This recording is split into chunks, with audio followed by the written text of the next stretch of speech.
This episode was sponsored by the Geopolitical Insight and Education Foundation. Want to find out more? Check the link in our show notes.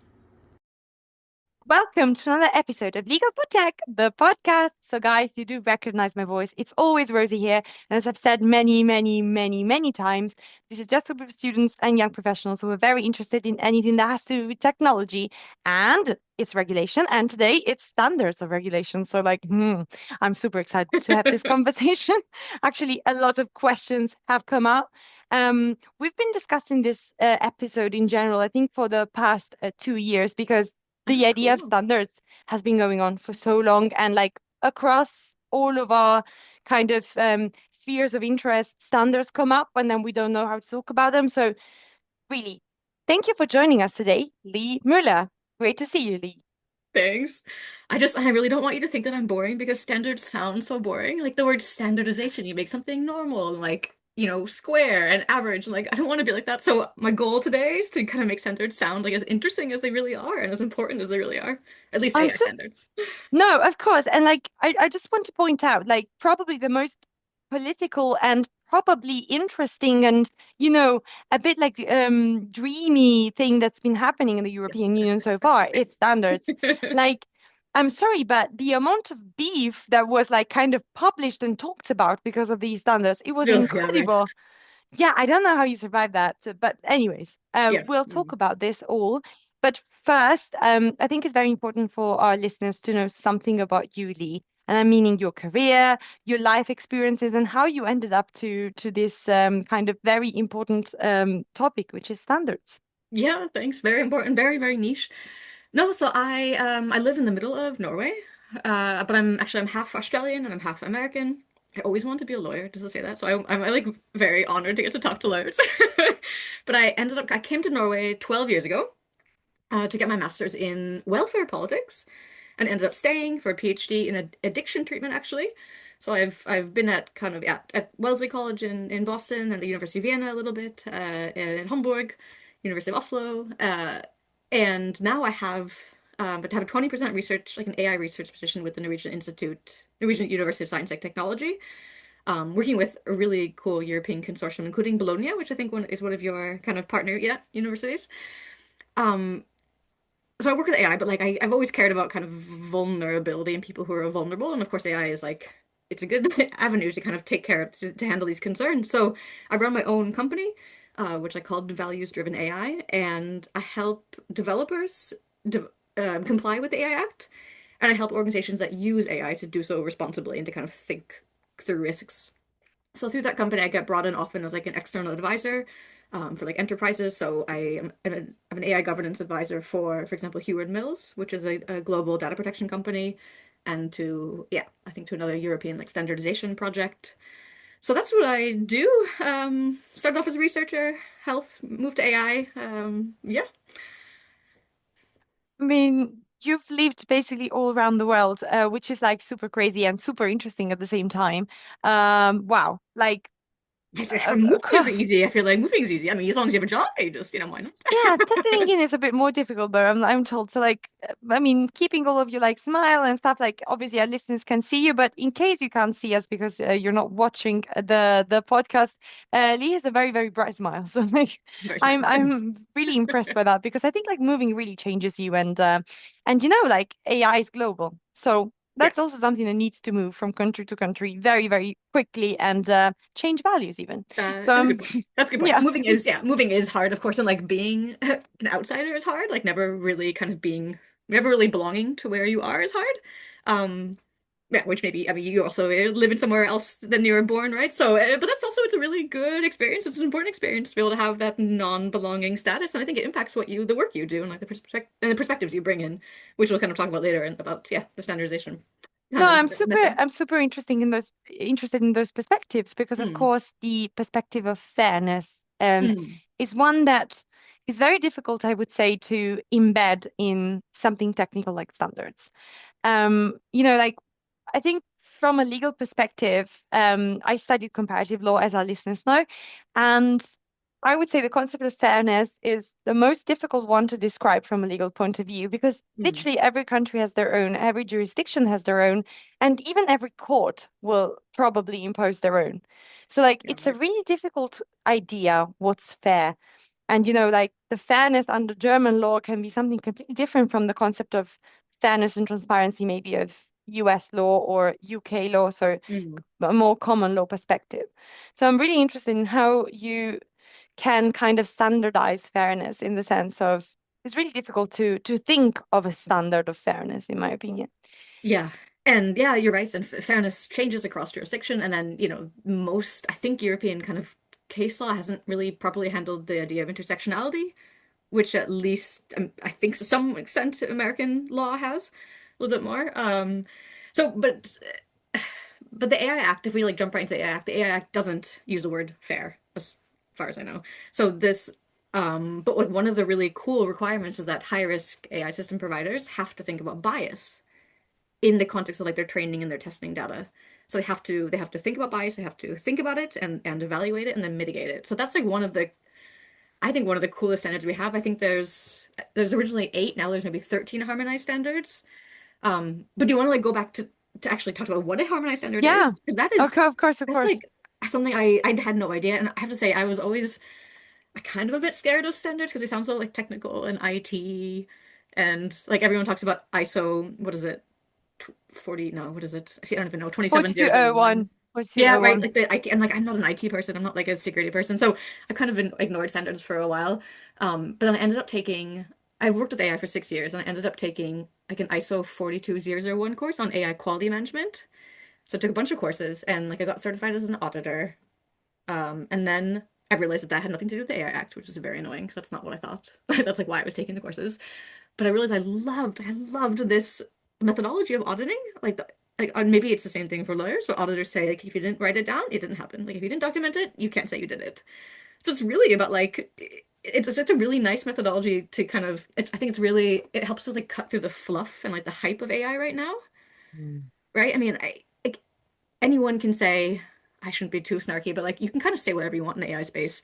You can be like the model escaped its sandbox. Like that's not a thing that can happen, or Oh, like finally someone that talks about that. I'm so sorry, but that no, a I model doesn't really love escape. all companies, but like really the model escaped your sandbox, like No. it opened the door and came Yeah, out. yeah. So Like yeah. And like, oh, not and a then funny, and now you're puppy, asking for like like $1 billion for AI Safety's Institute? Yeah, no. But people can kind of like talk about this stuff, and so I think auditing is like a really good tool to kind of like take down the hype and be like, what are we actually talking about? What is our organization actually doing? Are we doing it? Are we thinking about all this kind of stuff? So then through that ISO AI quality management course, I because I worked with AI and AI governance, I got appointed to Norway's standardization body, and then they set me up as like a European expert, which is how I got to the harmonized standards level. So that's kind of like if any of your listeners are interested in working with standards, that's like the route you have to go. Like talk to your standards body and then kind of do a good job, and they'll send you upwards. Not like upwards, but to the European level. And ISO, yeah, as we all know, these ISO standards are voluntary, right? They're like industry specific, they're voluntary and and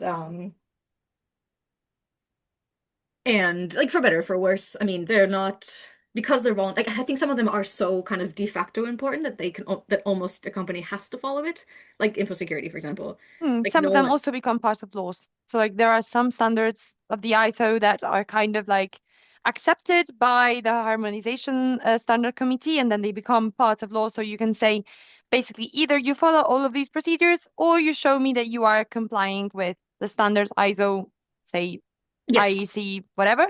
And then you can like the quality management, for example, standards, sometimes they are thought of as a presumption of compliance with law.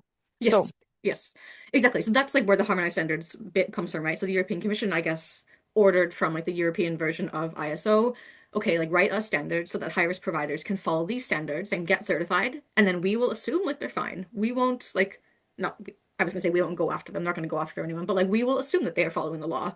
So these harmonized standards are gonna be much, much, much more. They're still voluntary, but they're gonna be much, much, much more important than maybe like other non-harmonized standards because they're actually going to presume conformity with the AI Act, which is, I mean, most AI systems will be fine, but like high risk AI systems, like providers have quite a lot of responsibilities. So you had posted this paper, this like interesting paper by like a German group on LinkedIn, which is that's I think we started like arguing about that, which was excellent. It's always a good way to like start a good conversation. And they had said something, right? They had said something like, well, the AI Act's not like it's not meant for engineers, it's not going to help engineers. And I was like, yeah, well, yeah, like It's like an act. it's It's a not law. supposed to, right? Like the European Parliament doesn't tell like I don't know, plane companies how to build their planes. Like that's not the point of regulation. But that's where harmonized standards come in. So I feel like harmonized standards, I think, kind of the like the only the Norwegian word is coming to me. The like the piece in between what the regulation says you have to do and then how to actually do it. Um, whether or not that'll be good enough for AI engineers or for companies, like that's like our job on the harmonized standards committees is to like use our corporate experience and be like, all right, is this can my engineering team understand this? Can my product manager understand this? What's my like CTO gonna say? I think there has been a bit of like misunderstanding with the AX because it was kind of portrayed as a very technical regulation, as something that was purporting this risk-based approach that's very much in the idea of standards. So like Mm-mm. when you think of standards, you do think of the idea of like running an assessment of risks and then a management mitigation system. So I think the Yeah, that makes way sense. the Okay. AX, Mm. exactly the way the AX was written, people started remembering these kind of cue lines, which were, of course, risk based approach, Yeah. standardized AI assessment, then the definitions of the different tiers of AI and like the Mm. management of different risks within all AI technology. And I think they thought, okay, well, that's going to be the regulation that tells me what to do. Yeah, okay, so that's why people have these really kind of specific expectations. Like I can read this and then know what to do. Yeah, because it's Yeah, very okay. difficult from, for example, other regulations of the digital space. So Mm. if you read something like Digital Services Act, it's much more legal in the feel of it, or at least like that's what I think. Like, for example, the Digital Markets Act is Mm. very much economic. Like, it really, I feel like it has an economic flair to it. Whilst Mm. the AI Act, because it's like literally ruling the law of machines, it technically it does sound as it is supposed to be something more technical, something that engineers would understand. And I feel like Huh. from a legal perspective, actually, it's an act, it's a law. Of course, it needs implementing acts such Yeah, as yeah. the standards Yeah. and stuff. But I feel like I'm not even say it's bad press because it's not a matter of press, it's just a matter of feel. Mm. Because AI is something linked to machinery and this kind of like power of robotics and how we imagine AI is very much, I, Robot from Asimov. Mm. Then we kind of brought that ideal to the AI Act and gave it a different suit, if you think about it. So It definitely is bad press though, right? I mean, people have been so like there's been so much industry pushback, right? From like kind of the classic like American tech, but also from just established European industries. I think a lot of people had an interest in the AI Act not working and not being accepted. And on top of it, yeah, how do you, I mean, AI combines like linguistics and data science and statistics and how do you combine those? How do you make something that combines those fields and like and law and engineering? So I'm kind of yeah, amazed that it even got put together. Like people worked hard to make it happen. to be fair, I have a problem with this idea of human oversight because I'm like, yes, okay, human oversight, but like if you really think of like all the fields in which AI gets deployed, Mm, then who is the human oversight? Like, because do you need a team of human oversight? Do you need like one person for each discipline? Because that would mean mm, like 12, 15 people working on human oversight. And if you think of like cost management, uh, hiring 15 experts to look at how AI does something whilst AI has been put into the workflow to save up maybe on money and like, Okay, so the how, on like a scale from 1 to 10, how happy are you to hear that Article 15, which is about human oversight, and is like, I don't know, 30 sentences, has 5 standards just about human how to put human oversight in practice? no, I'm just because I put myself, I mean, obviously we know that, LLMs are super cool and like everyone is thinking of like how to use LLMs and stuff. But I'm like just thinking of like a simple light switch. And Mm. like there are AI systems that operate light switches. Yeah, Like there's like smart literally. homes or whatever. Yeah, yeah. It's super important. Like, Mm, you mm, you can't really live without light. And I'm thinking of like something so narrow that then has to have an equip or like people that actually read five standards. And I'm like, mm. I see why Only if it's it's high risk, important to them. right? Only if it's high risk. Yeah, That's the big thing. well, you know, of course, only if it's a risk, maybe that, of course, in that case, the light switch doesn't really make sense. But there are really like narrowly used things that are Mm, still probably high risk. I mean, it's mm. not just LLMs.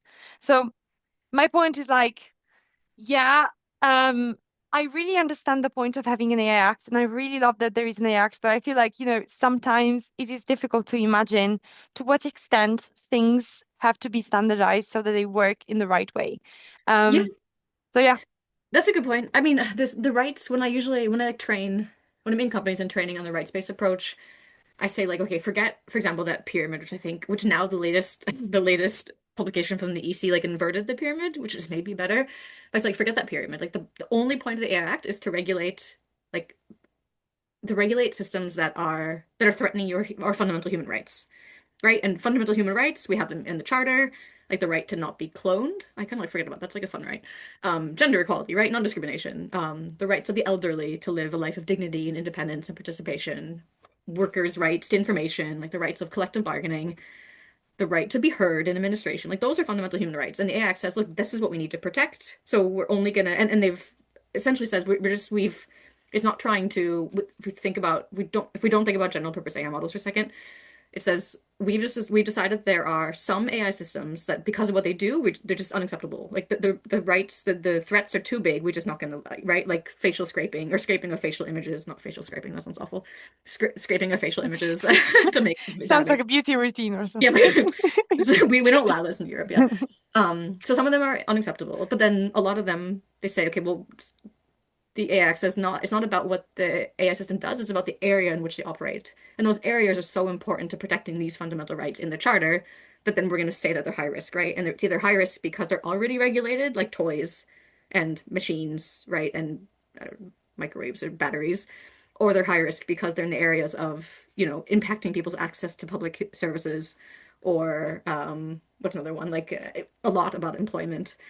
So that's why I think so maybe that's different. I'm not familiar with the DMA or the DSA, but that I think is a much more like to me that's like a very, very logical way to think. Like fundamental rights first. Okay, what are like the a priori identified threats? That's what we're going to focus on in the AI Act, and then of course comes like GPAI and transparency stuff. But I think I don't know. What do you think about that kind of fundamental rights? No, of course. I mean, the AI Act obviously has to be concerned about fundamental rights because, I mean, there is no point in regulating something if it doesn't have to do with people. I mean, the Yeah, law right, is for right. people. Yeah, That's by yeah. definition. I mean, um, I would say yes. Like it's my point about like the act sounding technical. I think it's really much. It's not just because of the fundamental rights, because I mean, we see the fundamental rights in the GDPR as well. Of course, I mean, Mm-mm. Article 22 of GDPR is super famous because of the Mm. fundamental rights in automated decision making. But I feel like that the act, because of the risk-based approach and because of the um machine-oriented soul of the act. Of course, I mean you need to understand something of the machine to write down the standards. It's Mm. by definition. I think it was portrayed as something that only technical people will understand, probably because when it was passed, really there wasn't much understanding about Yeah, AI. And just a like bunch it's of four nerds. Yeah, years later, yeah, you know, yeah. technically. And I think even like lawyers maybe understand um what AI is a bit better. I still feel that Mm. there's a lot of like misunderstandings coming from people that think that the only identifier of AI is ChatGPT Yeah. Oh my and God. and similars. And I think that's something I would say I'm a bit concerned about the AI literacy reforms and stuff. I feel Yeah, like definitely. it would have been useful aside with like yes, regulating the industry, yes, regulating the providers, yes, regulating the deployers. Um, but letting like really like the understanding needs to be much broader. And I think, and it's not just a European problem, of course. I mean, really not just a European problem, but I think there is a not a lack of understanding, but a misunderstanding about AI technology. Yeah, Um, yeah. No, I and then agree. Yeah. that's a huge misunderstanding about standards too, I feel. Yeah. That they Yes. Yeah, yeah. I mean, right, so standards are, yeah, I mean, standards are voluntary. Harmonized standards are still going to be voluntary, but they're just going to be important enough because then the European Commission and like your national bodies are going to assume that you're doing the right thing. But I think it's funny that you say that the AI Act seems technical because on the committees I sit on the engineering committee and the operational aspects committee, so we're dealing with I think there's like six, I don't know, five or six standards, but I'm only working a lot on two of them. And all the technical people there are like, oh, this language is so ridiculous. Like, it doesn't mean anything. Like, there's like new terms here that like aren't using statistics or not using machine learning. How are we supposed to deal with them? So maybe we just, but maybe this is just AI is just such like an umbrella term and such a collection of fields that like everyone will think it's not enough of their field. I Uh, mean, in yeah, my opinion, calling like having a general regulation for AI is already because I feel like data protection, like it is data, it is protection, it's the thing. yeah, Like, okay, yeah, true, true, it's yeah. the Mhm. function that you like, it's the process that you are regulating, generally regulating. But Yeah. AI is a field of technology. Like, I don't know how to say that, but like it's like if you have a regulation on, I don't know, household appliances. Mm. Like it's a thing like it's a whole category of things. It's like if you have a regulation of love, like it's the whole category of feelings. Whilst data protection is the what. So like what am I regulating? The protection, like the thing I'm regulating, the data protection. So the processing of data, I'm protecting the way it's happening. Was I feel like, Yeah, okay. So you're acting maybe because like the AI Act is horizontal, right? It's not sector yeah, specific. Is that what you're? Yeah, yeah, yeah. Yeah, I no, understand. no, I Yeah. agree with the idea that like, but I think from a PR perspective, it's nice to have the AI Act, but at the same time, you Mm. are literally saying artificial intelligence, which includes a lot of things Yes, which is just a huge, yeah, because it's umbrella. a Yeah. field, like it's a field of like it's a little like it's like a big basket in which Yes, there are yes, loads of 100%. Yeah, things. It's yeah. not really like an identifier of something that you're regulating, and it's just the name of the thing, it's just the name No, of but I the totally act. agree. I totally agree. But if you Uh, think about the act, you're like, oh, the AI Act. It's a great name. yeah, yeah. It does its job, but really, is that what we're regulating? Of course not. Like, if you read the standards, that's not what we're Mm. regulating. We're regulating each field of deployment. We're regulating high risk AI systems. We're regulating systems already. We're not regulating AI technology. Oh, you're right. I mean, we're regulating actually providers, right? And deployers. Yeah, I mean, we are, yeah, imposing obligations on providers and deployers. So Yeah. even like obviously you have to regulate the person because we know that law only works on people in general, like on processes, maybe on operations, but really not on things. You can't just tell the thing, table, now look square. Yeah, It yeah, right, right. doesn't, Yeah. So yeah, the law is again, I feel like I don't have like the legal vocab that you have, but yeah, the law is I mean the law is saying what people or organizations need to be doing, not like what a system can or cannot do, except for the prohibited practices. Then they just say like, look, AI yeah, but systems also in that that case, you're still regulating the provider, of yeah, course. yeah, Like you're right. still Yeah. telling the provider, Mhm. please don't build this. Like Yeah, yeah. actually, Right. do not build this, or Yeah. I will make you Fine, a pay. lot of money. Yeah. Yeah. Yeah. Yeah. Um, Yeah. but yeah, so that's anyways, that's the context. And Yeah. going back to the concept of the act seems maybe from like um an agnostic perspective, it Mm. seems technical, but if you're an engineer, you're going to think, oh well, there are no technical Yeah, yeah, yeah, instruction strict. Yeah, whatsoever. yeah. And so like you're sitting on the actual engineering committee. How does Yeah. that work? So the engineering committee, so it's with yeah, it's with like this European version of ISO, which is SEN and SENELEC. And then they have something called a Joint Technical Committee 21, and they are handling the harmonized standards. And so the engineering committee is working on the standards for risk management, for wait, maybe I switch them up. Okay, well, either the engineering committee or the operational committee works with risk management and quality management and the conformity assessments. And then the other one is working on data quality and then bias, which I think is like personally the most interesting one. Bias, like identification and mitigation. And it's cool. I mean, I work with people who, like, in these committees, so everyone again is nominated by their national bodies, which I'm just saying because, like, it is a really interesting exercise in kind of like being a European. I don't really identify as Yeah. a European. It's really nice to feel included. And it's, it's industry people. It's really, really like really technically like the machine learning people. And then there's, there's digital rights groups. So I met like some great people who work with digital rights, and there's consumer groups, and there's like academics who have just years of experience writing other technical standards. And in the national bodies, I see more kind of public service representatives, but at least not in my like European committees. I don't see that many public service people, I don't think. But it's people who really, really care. Like people who really care about the AI. They really care about protecting kind of consumers. I haven't I haven't met anyone who's like a AI kind of, oh, like general AI is gonna take over the world. Maybe they just know better than to say that. Maybe I shouldn't say that. But so it seems to be pretty who people who I think we have pretty aligned. Like also people who think that the word AI is like not a useless term. Or no, not a useful term at all. People are pretty Yeah, willing to say that. And it's people who know really well, like LLMs are one thing. General purpose AI models are one thing. And we're working on standards for AI systems, not for general purpose AI models. So it's also people who all have like we all I mean we all are appointed because we have pretty solid AI expertise, and we definitely develop more, and like definitely develop a lot of alignment to the language. And that's kind of just I think it's just like this necessary exercise when I hold workshops. I hold like community workshops that I call like what are your algorithmic rights, where we talk about like rights under GDPR, rights under the AI Act. And we always start by saying, okay, let's talk about what we mean when we say AI. Like, is, when you open up your phone with like your face, is that the same thing as a self-driving car? Is that the same thing as ChatGPT? And not to lecture people on what is like a neural network versus deep learning, but just to say, here's like the vocabulary we're going to use. So I think this alignment is it's a really important exercise before you can even do any of the discussions, right?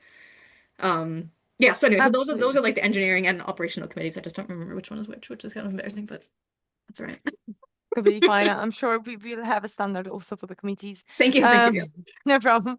No, but no, absolutely. I mean, super interesting, and I really liked how you traced back to the kind of what people are interested in who are sitting on these committees, Mm, because I feel like maybe like if you look things from outside, mm, there's this idea that, there's the industry that's kind of going against consumers all the time. And I yeah. feel like we live in an era where maybe that's also due to big tech, but I mean, not only because, I mean, there was, tobacco beforehand, Mm, it's not mm, just big tech. But there is a bit of this idea that the digital world is a perfect place where you can exploit people very long because, well, the effects are minimal and in this kind of mm. like silent and quiet way. Yes, and you don't see them, and you're not, yeah, you don't have like a vocabulary about your rights, about what's happening. Yeah, yeah. And so I'm like, it's very nice to see someone who's been working in the field and like obviously cares a lot about the fundamental rights, the rights of Mm. the people, has a company that's called Values Driven AI. So I'm Thanks. supposedly, yeah. It's very Uh, intentional. but like my point is like it's very nice to see you talking about industry leaders that really do care about consumers. Yeah, really. I mean, really. Like and there's only actually 5 committees that are working on harmonized standards. I sit on 2 of them, and I know that some of the committees, I mean, yeah, shouldn't say like company names, but some of the committees have been industry has been some companies have been sabotaging. That's just it's Mm. not even a secret. I can't even say it's an open secret. Like it's very clear. So some of the standards, the editors have worked so hard because a really cool thing about working on these standards is that it has to be consensus based. So every single thing we do in a committee meeting, we have to agree on it before we go forward. Like it's very seldom. I've been in hundreds of hours of committee meetings, and I think twice we had to take like a straw poll where the editor said, "Listen, I just need to like we're not going to come to consensus. We're going to do what the majority says." And it was like a small thing, like what do we call this like paragraph title? So every single thing that we say, we have to agree with each other. Every single comment that Sweden sends in, that Poland sends in, that France sends in on a standard, we have to go through it. We have to decide in a group, and that's why standards take so long. But it's really cool because we are forced to listen to each other. We're forced to listen to each other's perspectives. It also means that like I stand by these standards that I worked on because I've been in the meeting where I've said, okay, yes, I can get on board with that. Or I said like, okay, I don't agree with it, but like I'm not gonna stand in the way because it's not the hill I'm gonna die on. So this consensus orientation is not consensus orientation, but consensus actually rule is really kind of remarkable. And that's what's like really it gives me a lot of like energy and like hope for Europe. Because of people with very I mean again, there are people who yeah, so if we go back to, companies who are absolutely trying to kind of sabotage standards, there's one standard where they got I think a company sent in 1,000 comments. At every single comment, like the poor All people in the written with committee. AI, I would believe. Yeah, oh God, right. I mean, and they had to go through it, right? And they had to have meeting notes, and so and but people do it. Like all of us, this is all standards work is all voluntary. Like we get the permission from our employers. Some employers, I think the biggest companies often like what's it called? Like when you buy out an employee, like they just you don't have to do your normal job. You can just do standards work. And there's a lot of people like me who kind of own our own company, so we just do it because we can pay ourselves. Decide, yeah. Yeah, right. But it is, it's voluntary work, and so it is dedicated people who, and definitely some people with their own interests. And I agree with often like big, yeah, unfortunately, like a certain type of interest. But there's more people who care, and yeah, it is. It's really cool. It's really cool to be a part of it and to see like, and also get a lot more understanding. Like, yeah, this is why things are slow, and this is why a standard will never be as good as you want it to be because it has to be kind of I don't want to say the minimum common denominator, but it has to be the bare bones of what's state of the art that everyone can agree with. And some people, some of the tech people really just can't agree with this one idea of like what a bias mitigation should be. And some of the people who come from the more like socio-tech perspective, just they're not going to agree on this like new type of you know common metric because they know that they would never be able to explain it to people. So you get to kind of like the core and what are the most important things that we can agree on that we can do. So that's my little a plug Amazing. for standards work. No, absolutely. Like, do you think that the fact that you weren't being kind of stipended from the European Union was probably, I mean, I know that you have your own company, so you can make that decision for Mm. yourself. But like, do you think that hinders like maybe SMEs or like smaller players from participating because they simply do not have the money to hire someone Yeah, to contribute maybe. standards? Maybe. I mean, there's like so I mean I'm an SME, right?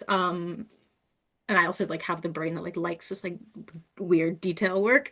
So, but I think I mean standards in general, they tend to or maybe you know more, but they tend to like appeal to the biggest companies anyway. And there's this reputation that they're not useful for SMEs. So I think that maybe the harmonized standards will change this.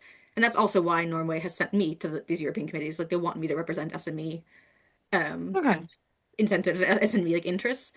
But like you said before, there absolutely is an industry tilt here because standards are for industry. They're not really for the public sector.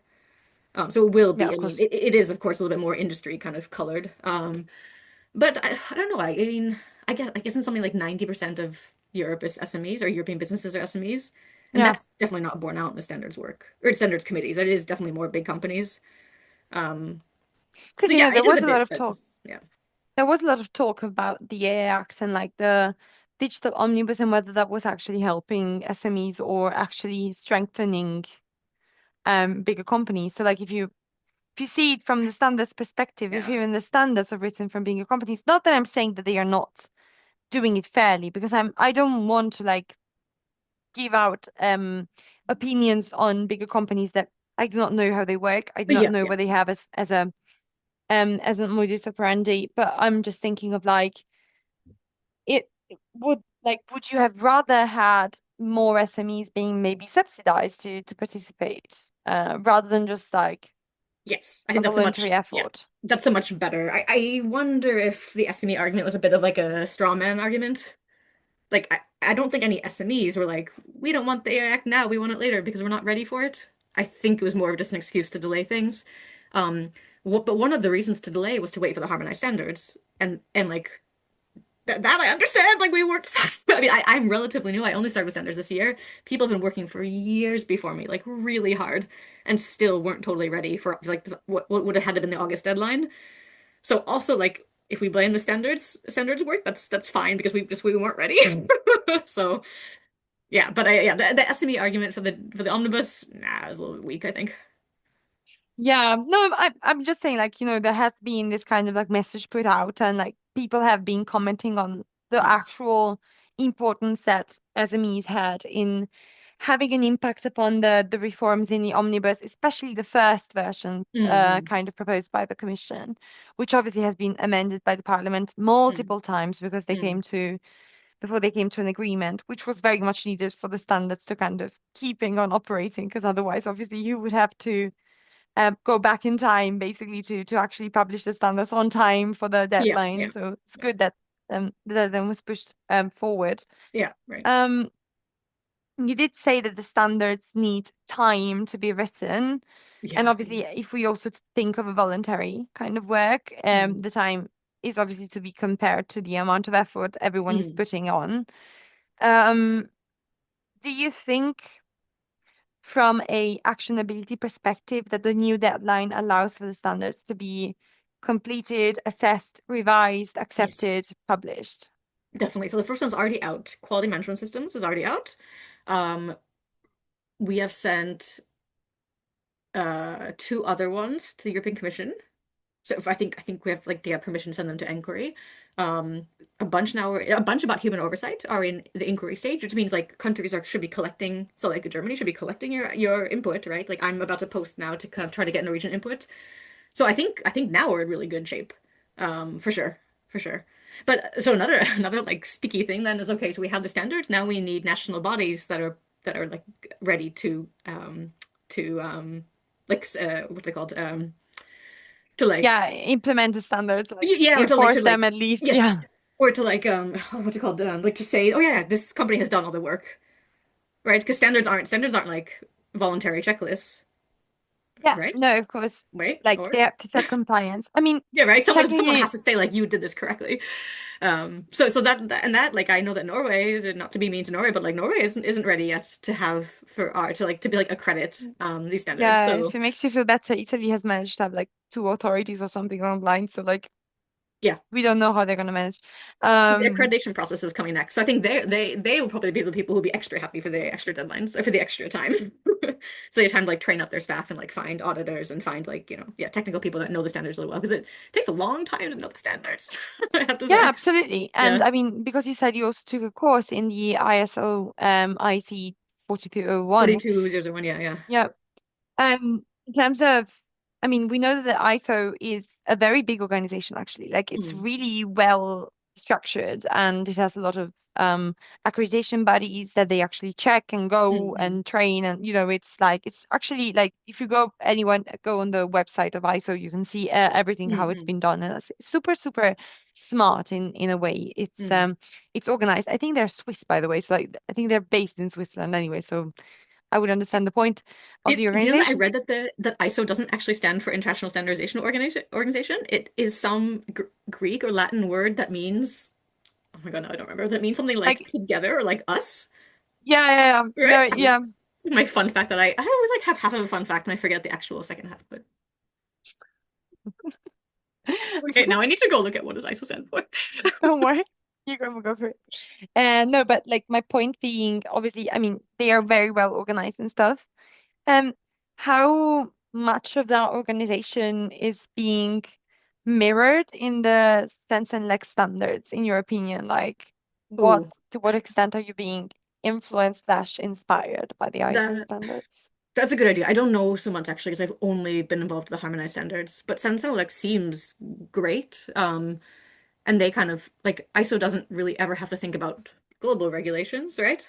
Or they don't really have to think about regulations, whereas Sensen like is really good at kind of doing the political game as well because they know, I mean, they work like they got the commission or the order from the European Commission. But no, I don't actually know that much about Sensen like just that I'm very happy to be accepted as an expert. Okay, fab. Okay, ISO is Greek meaning equal apparently. Yeah, it's like isometry means like when you stand in with something. But that's It's a my very knowledge from smart gym. lawyer thing to say. No, but okay. No, that's super interesting because I mean, thank you for the fun fact. I'm sure that everyone will be using it next when you have like those conversations where you want to sound like very Right? clever, no? Mhm. Yeah. Right. And then you have to have like a very nice fan fact, you can go with like, oh yeah, Vivaldi died in an apartment, or this kind of stuff.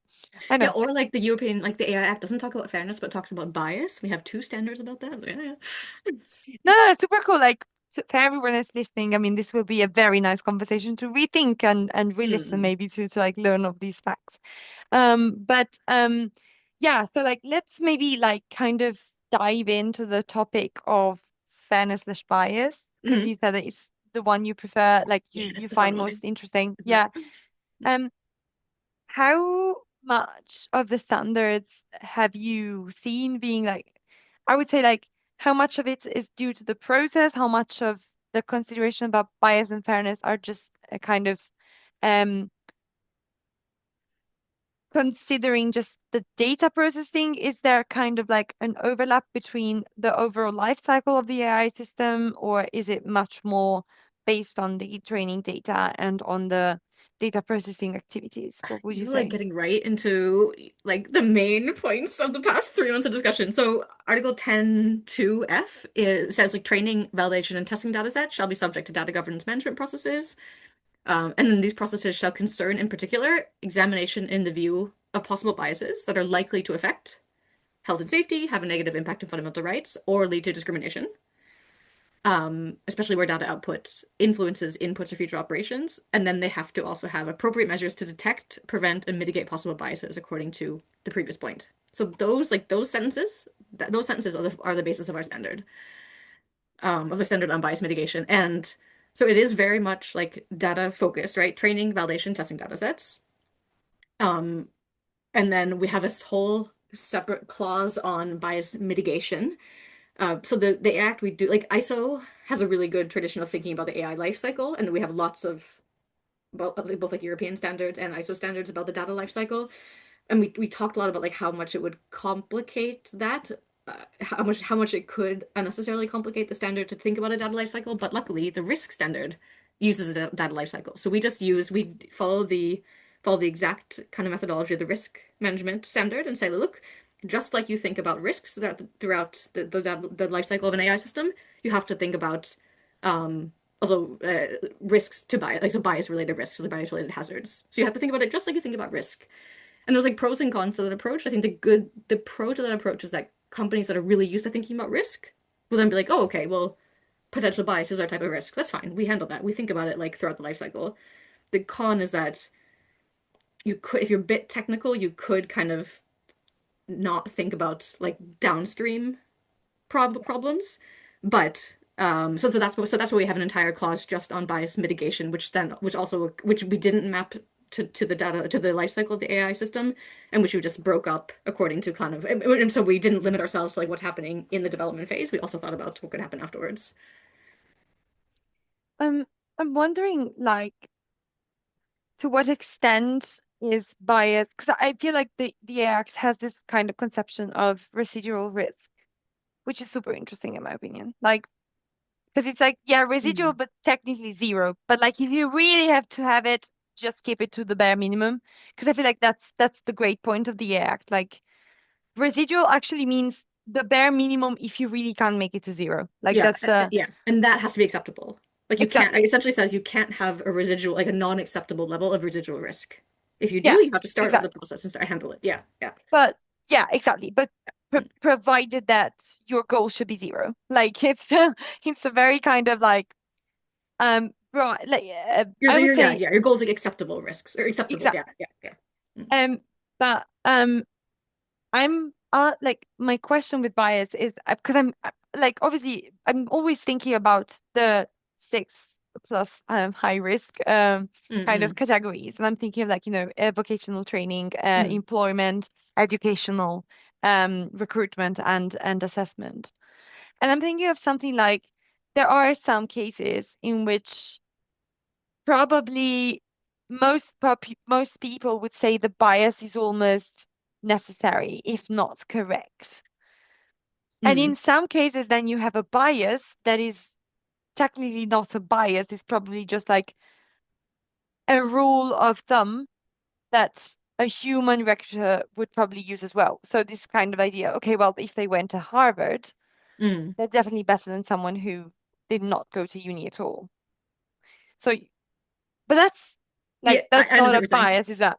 Mm, Like, or is it? So my question would probably be like, how do you substantiate that level of personalized analysis mm, into a standard, taking into account that the provider technically just, you know, packs literally the products, and mm, then probably like someone else is going to use that product and has a limited impact upon how that product can be repacked Mm. altogether? That's a great That's a good question. point. We had a whole discussion about, okay, well, should we differentiate between unwanted bias and wanted bias? Exactly, like, 'cause so what, maybe one person's bias is just another person's like rule of thumb. And I think if I remember correctly, we didn't end up differentiating, but instead we just made sure to define bias in a way that's connected to harms to fundamental rights. Sorry, well, we defined it as like not bias as anything that's resulting in kind of the differential treatment between two groups. So yeah, I think we dropped the language of wanted versus unwanted bias, but we defined bias as anything that could lead to differential impact of two different groups, right? And then we also kind of use the word again from the risk management standard of hazard, which is a potential source of harm. So to focus on, we're worried about things that could actually hurt people, not things that just are different ways of categorizing people, but it has to, at the end of the day, be bad, sneaking in people's fundamental human rights, fundamental rights, if this bias kind of gets implemented. So we try to not go down the avenue of like, well, what is like the good biases that you need, but rather we're talking about harms. Was that an answer? Yeah, no, that was super clear. I'm just like wondering if we then apply the thinking of in Article 22 of the GDPR, so this idea that like it doesn't have to have an adverse effect, a significant adverse effect. I'm thinking that, Oh. yeah, Hmm. like I mean, not getting a job to me sounds pretty significant and pretty adverse. And like I feel that there are so many situations in which it's difficult to say I would have got a job if I had talked to a person or if the screening process hadn't been happening through an Mm, AI system, especially when you think that many AI systems, especially in the employment recruitment kind of field, are mm. used as like pre-screeners. Yeah, So yeah, technically the decision is not really made by the AI, but like it's the vetting process beforehand. It's when you send an application and you receive the answer straight away. yeah, Like, sorry, we're not considering your CV or something. That's when there has been a pre-screener. And like yeah, I can tell you that even in like Europe, majority of bigger companies definitely yeah, use one of 100%. these. An automatic no, right? Yeah, Exactly, exactly. yeah. And I know that there will be like if you get to the pre-screening, so like to the point that someone will read your CV, Mm, there will be a person there that will be probably aided by an AI system, but mm. not will not make a decision entirely based on AI. But it's the pre-screening process that That's high sometimes risk. That's high risk for sure. that's high risk, exactly. For sure. But I would say bias, I mean, for example, like bias can be minimal. It can be, it's not that I'm discriminating against women because I'm having like I'm accepting an equal number of women and men. Mm, But if you're a woman that graduated from Harvard, mm, and I'm pointing out Harvard because it's the first university that comes up to my mind right now.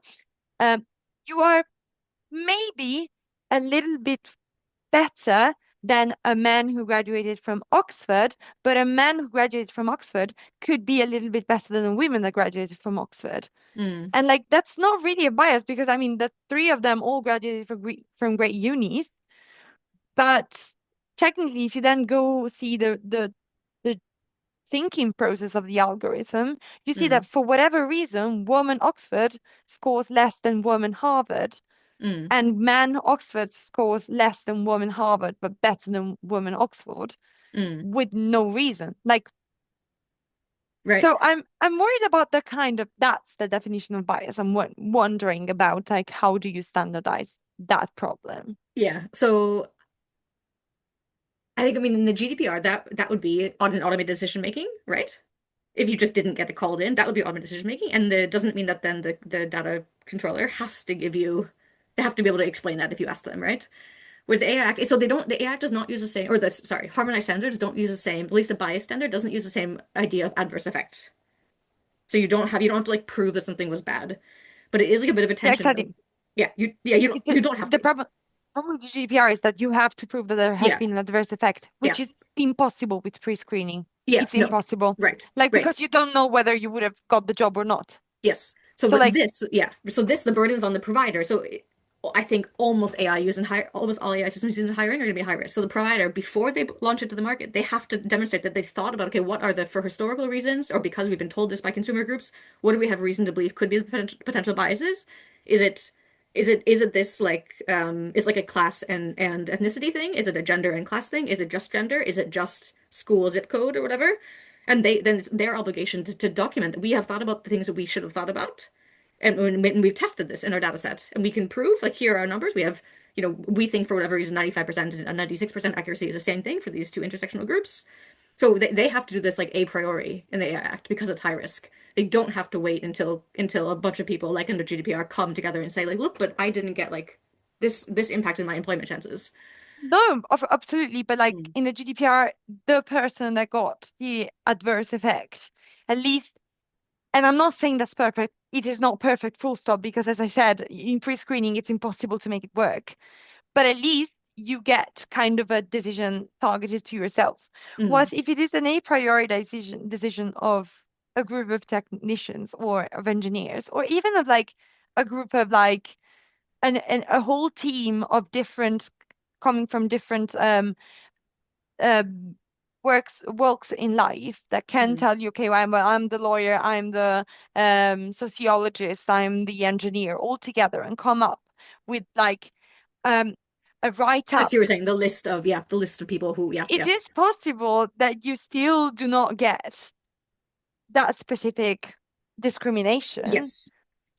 And Yes. that's Yeah. my problem, like that's my concern with the AI Act and when it comes to bias, that the Article 22 kind of protection of the GDPR is not extended enough to cover the bias in the system, Mm. and that the a priori approach of the AI Act is not enough to cover the single situation at deployment. Mm. So like that you have like kind of a gray zone there where it is biased, but like the group of people don't realize, Mm. and the group of They've never claimed. providers Yeah. don't think about it. Mm.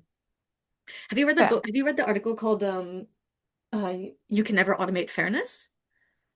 I think probably yes. Yes, I'm you probably have. thinking. Okay, but then we talk about it later. But they talk exactly about this, about like how under like why the AI Act makes it so hard Then for I do. like potentially like new groups of discriminated people to make this claim. Yeah. No, I don't have a good answer to that, but I can say like at least from the standard side, that's why digital rights groups and consumer groups are there Yeah, in order to say like, look, we always have to think about ethnicity and class, and we have to think about intersectionality. So it's not a good answer, but at least it's standardization attempt to make mm, sure that the people who have perspectives, otherwise, sorry, but it would have been a bunch of very standard, often male tech people who don't think about what it's like being a black pregnant woman at work, right? They just don't. Or being an immigrant. Yeah, then that's not yeah, about the AI, it's just about standards. But you're right, that has that, representation in standardization also has its limitations. But I feel like I don't know enough about like the legal mechanisms to kind of actually address what you're getting at. no, it's absolutely fine. Honestly, I don't know whether that's legal mechanisms or simply like talking to people who are my age, Mm. probably around 20 and 30, who are really struggling to find jobs, Yes. for reason they don't understand. Like, I feel at least my generation is the generation of people that have no clue why they aren't being hired. And it's not just in Europe, again, it's widespread across. There's a lot of questioning about, for example, the UK, some institutions using AI interviewers. Um, Agentic AI to just get rid of all their HR people and just, yeah, yeah. Okay, but Rosie, can't we? I am holding these like your algorithmic rights workshops. Can't we do one online and targeted at job seekers? Because I really yeah, think that like people have so many more rights than they know about. Like GDPR, like the right to a decision or to an explanation of a decision is huge. And then if we prepared people for what their rights are gonna be, when the high risk requirements kick in, I mean, like, it would be great. okay, But again, try like when you receive a straight out no, yeah, write an email back to the HR division of the company where you've been applying mm, and say, sorry, I've received this one. I would like to know under the rights of mm. GDPR, and also, I mean, I have a right of access to the data you have collected of me, so to check if every data is corrected and stuff. I'm just saying, That doesn't work. nine, nine to, yeah. I mean, it works as in like someone replies, "Oh, sorry, like we've looked at your CV again, and we decided that you are not to be included in our pool. You know, this is a very um, Competitive market. competitive market, and blah blah blah." That's going to be the standard answer.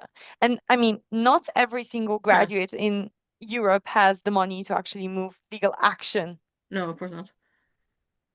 And there is a person that replies to your email. I'm not blaming it on company at all. I'm just saying like that's the that's the things that I feel it's Mm, great to have standards, but really, if you actually look at how the technology is being used, mm, it's hard to get the point at which people's lives are being affected. I'm mm, I'm very, very interested in like algorithms and social media.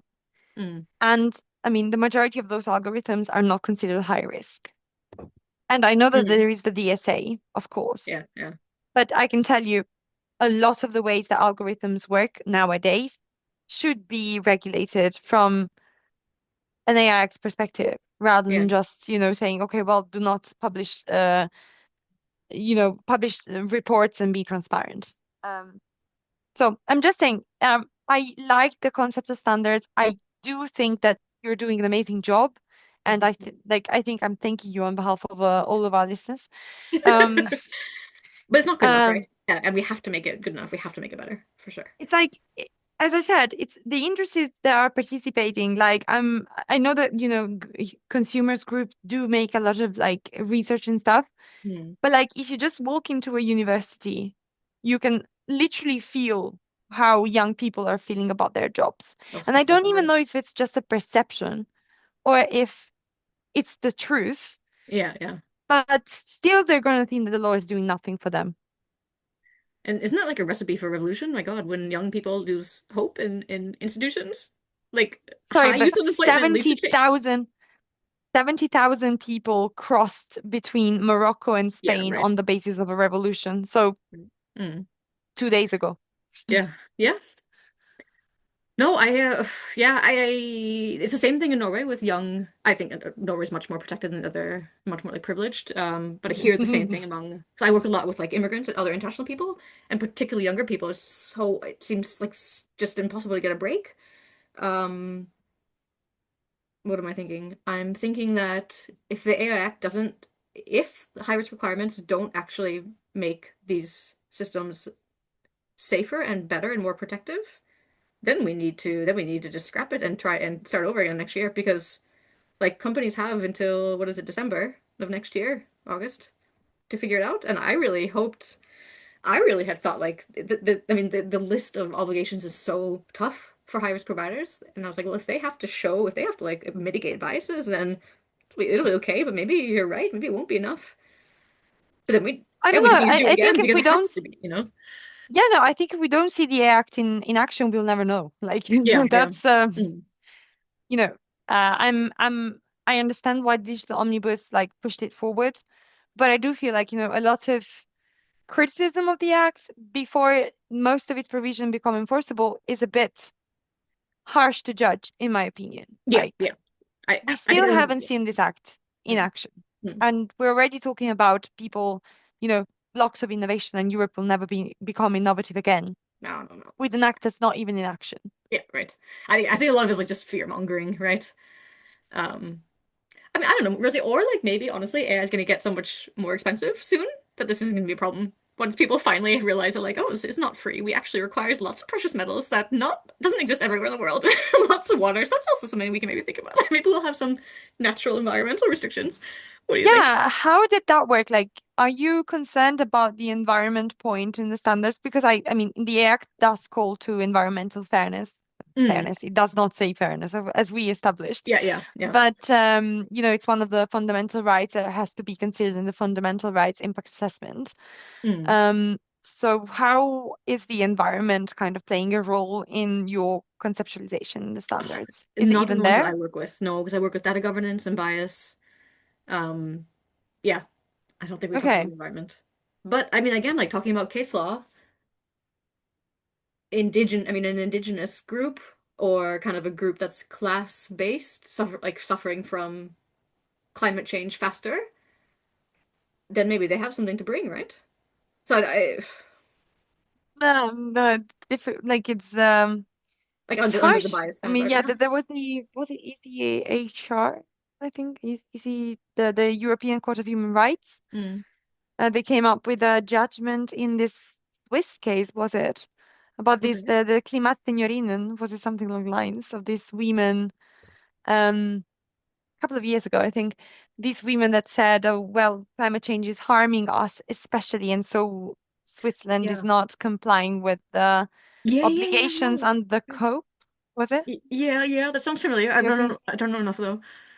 Yeah, but like it's an idea, but like the case was not going in the direction that I think the old ladies were hoping, because Yeah. it's difficult to show that you are being personally impacted by the effect of an extreme use of technology, or like an intensive type of technology. I feel like maybe with data centers that could be a point. I was just about to say, we have to be getting this data right now from the US and data centers, right? Like we have whole communities now that are like measuring temperature changes and water poisoning, and I hope that the US will kind of be sending us some data that we can use.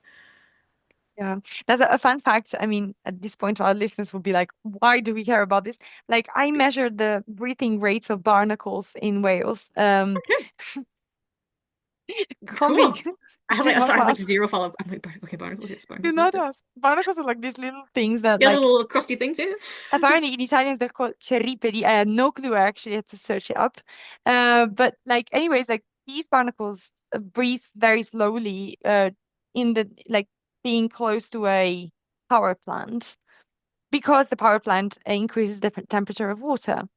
Ah. And so like, but the thing is like barnacles really do take care of the whole cleaning of the marine Mm. kind of environment. So Mm. like if they breathe slowly, they can eat less, and basically if they eat less, they clean up the water less, or something along Yeah, right. lines. I'm not an expert in barnacles. I just measure their breathing rate for an experiment. And like I'm thinking of like data centers are much, much more impactful than a single power plant. Yeah, yeah. Um, There's subsea data centers, right? I know that China's really focusing on subsea ones. So yeah. we'll see what happens there. But it's Mm. interesting to see whether the standards are taking care of it. So thank you anyways for the answer. Yeah, But well, yeah, that's a bit of a disappointing answer. I'm a no, bit no, no, slow no, on the environmental part. Yeah, I get a bit. I think it's important to see that, the things are being kind of dealt with from like different experts that have expertise in different fields, and it Mm. makes sense that it's not all in the same standard, and then we just like cook in the pot and throw it to the wolves. Yes, right. It's a We just very need more well thought standards, process. more specific standards. That's the solution. Okay, well,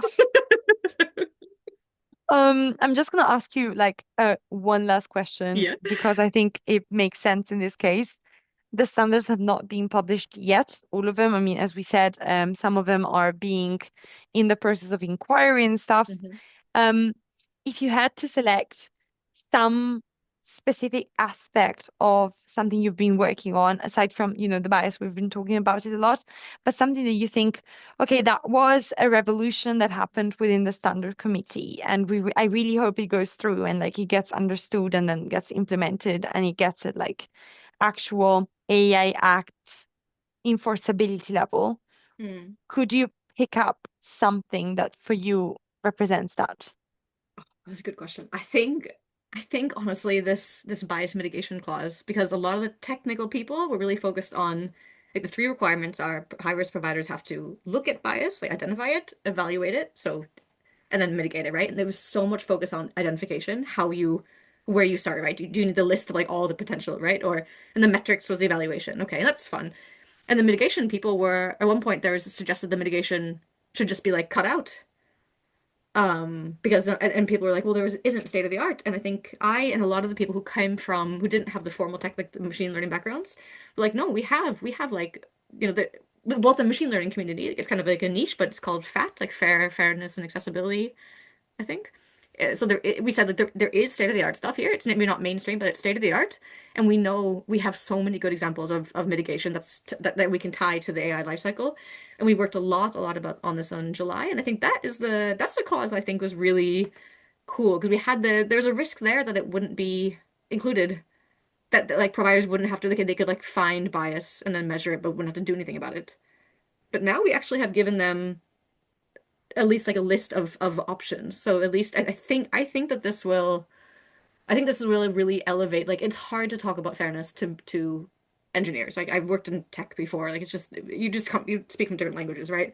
So I think this will hopefully be a really cool way to kind of elevate, yeah, to elevate like social results, potential social results of AI systems, which people build. I mean, no one builds a system to be shitty, but it happens, right? Like all the time, and you need people who are who are able to say like, okay, well, just look at this, you look at this, look at this. So yeah, I think the bias mitigation part is what I'm most, but I hope will be really impactful. Okay, I will come back to you after the standards have been passed and the act will be implemented, But and ask first you you should give whether it comments when works. you see the first draft. That's what you should do. Yeah, Yes. absolutely. No, I think our listeners will definitely, I mean, we will put the links to the show notes so that they can find all the Okay, information, great. and we'll definitely keep them updated on this point as well, because of course it's important that everyone puts out their ideas and very useful comments. So Yeah, of I mean, course. I mean, anyone can submit a comment to the national body, and the national body has to handle them. And if they get sent upwards, like upwards to the standard committee, the committee has to handle the comments. So it's, I mean, it really matters what we say on these standards. Even if you say something totally crazy, like it matters, because they're, you know, they're touching Europeans. This is us, so True. yeah. It's very true. Well, Ley Muller, thank you so much for coming on the podcast. This was a Thanks, Rosie. wonderful conversation.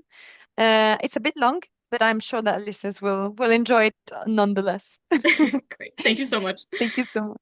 Bye. And this was all from the Legal for Tech, the podcast.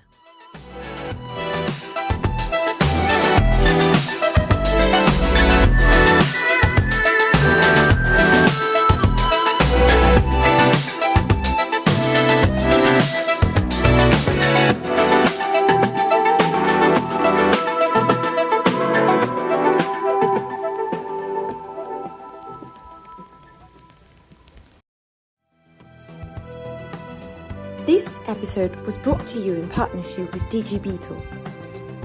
DG Beetle helps privacy professionals to stay up to date with the most important European documents in the AI, data and digital space every day. Curious to know more? Check out the link in our show notes.